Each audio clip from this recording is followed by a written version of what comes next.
Instant, fantastic wealth. Black gold making millionaires out of paupers, the true American dream. But before 1859, getting at it was a problem. That's when Colonel Edwin Drake drilled a well in northwestern Pennsylvania and showed where it was and how to reach it. Since kerosene from the oil revolutionized the way America lit its houses, the nation was soon in the middle of a gigantic oil boom. The new chance for fortune made wildcatters of the most unlikely of men. With a little capital, anyone could strike it rich, and thousands tried. In Pennsylvania, in western Pennsylvania in the 1850s, bubbling crude was almost literally coming up from the ground. You could get into the business of crude oil production by buying a farm and drilling a well and striking oil. And it was a frontier life in the Pennsylvania oil towns, a rough and tumble existence in a land of mud and muck and mire. If oil promised the riches to bring a better life, its price was some of the hardest living conditions imaginable. There was nothing subtle about the towns that sprang up. They had names like Oil Creek and Pit Hole, which grew to 15,000 people in 2 months' time. The magazine The Nation said of Pit Hole, "It is safe to assert that there is more vile liquor drunk in this town than in any of its size in the world." An oil town was a very rowdy place to be from. It was dirty. Oil was flowing in the streets, also very muddy. There were planks for sidewalks. It was about as rough and uncomfortable an atmosphere as one can imagine. In spite of the hard life, the fortune seekers just kept pouring in. But as the oil from any deposit was drained, the land could go from priceless to worthless overnight. One Pit Hole farm sold for $2 million in 1865, and just 13 years later for $4.37. And oil prices fluctuated wildly because of the inevitable overproduction. Oil was everywhere. It was on the roads. It was slopping around. It was kind of in the air almost, and it was a kind of element that was just waiting to be controlled by somebody. The man who would impose that control and make himself a billionaire in the process was John Davison Rockefeller. He was born in this house in upstate New York in 1839. Eliza Davison, his mother, was a fiercely sober Baptist, determined to instill the values of order and piety in her children. Her husband, William Avery, was something else entirely. He was a small-time con artist with a variety of schemes to make money off his countrymen, including a treatment guaranteed to cure cancer. Not the least of his trickeries was his secret life as the husband of another woman, Margaret Livingston. Whether or not John ever knew just what his father was up to, he knew the devastating impact of his father's ways and was bent on being different. I think that John D. Sr. was always reacting, till the last day of his 90-plus years, was reacting against his father.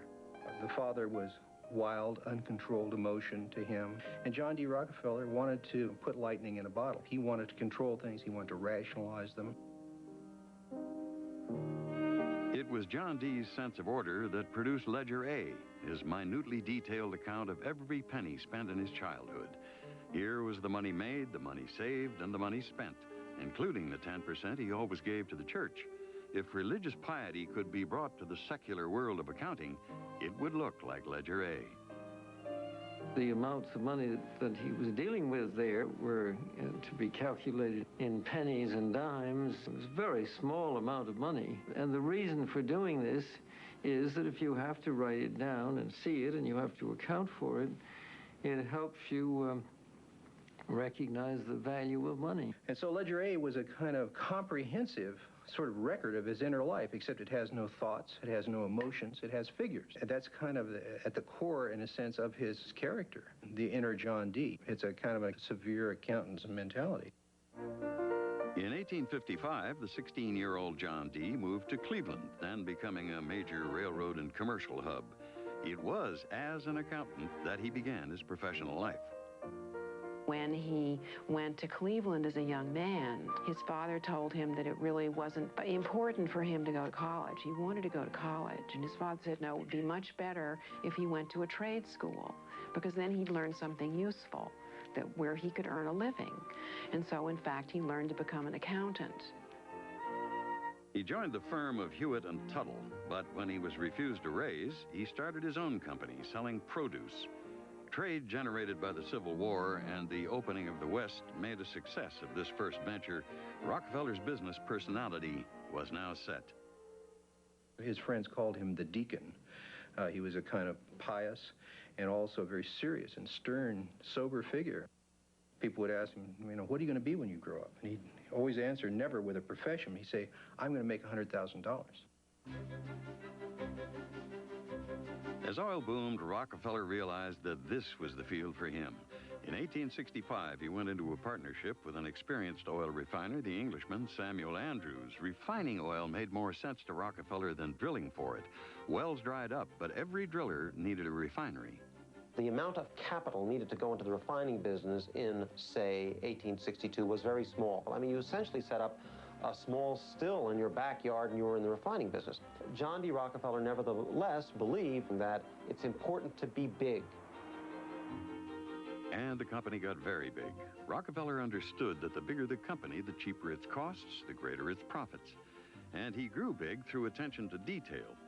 For example, to save money, the company began to make its own oil barrels. And then Rockefeller discovered a way to save even more.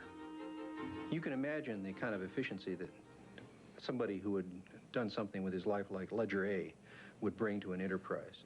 One of the things he did, he would go around and see the people soldering the oil barrels, and he found that they were putting 40 drops of solder in. And he said to one guy, he said, will you please try 38? And the guy tried it, it didn't work, but 39 did. 39 was perfect. Later on in his life, he would recall this, John D. Rockefeller, and he'd say, a fortune we saved, a fortune. What he was concerned with was not the fortune he made, but the fortune he saved. The company grew by buying up refineries. And the bottom line grew further through a range of oil byproducts. Rockefeller would see nothing of the refining process wasted. John D. Rockefeller formed Standard Oil in 1870, and from delivery to storage, wherever middlemen had operated before, Standard stepped in. Of course, as he put it, we made a fine crop of enemies by it too, but we made oil far lower in price than it had ever been before. By the late 1870s, John D. Rockefeller was a millionaire many times over. Rockefeller's most important deals were with the railroads that took his oil to market. He represented such a large volume of business that he was able to force them to pay rebates. From the beginning, John D. Rockefeller saw that he had a kind of a common partner in the railroads. The railroads had an interest in this oil running smoothly, being produced and refined smoothly, so that it didn't come in dribs and drabs and unpredictably. And so he made an arrangement that would profit him and really help destroy the competition. And one of the things he got for himself were rebates. That is, for every barrel of oil shipped, he got a certain number of dollars back off the shipping fee because of the volume that he was shipping. And his competitors, these small competitors, didn't get that. And then he made a further step in the economics of strangulation in coming up with the railroads with this concept of the drawback. The drawback system was a kind of extortion. The railroads had to pay Rockefeller a percentage of the shipping fees his competitors were paying them. It was illegal, of course, but no railroad dared object. And what this obviously did is it made it more difficult for competitors to use the same railroad. It's a way not just of getting the best price yourself, but frustrating the competition. By the early 1880s, Standard Oil controlled 95% of the refining business. Rockefeller's reputation for being ruthless now spread as wide as his corporation. His business practices were legal, like swallowing up competitors, questionable, like spying on them, and illegal, like the drawbacks. And anyone with the guts to compete could count on a visit from Standard to discuss a buyout.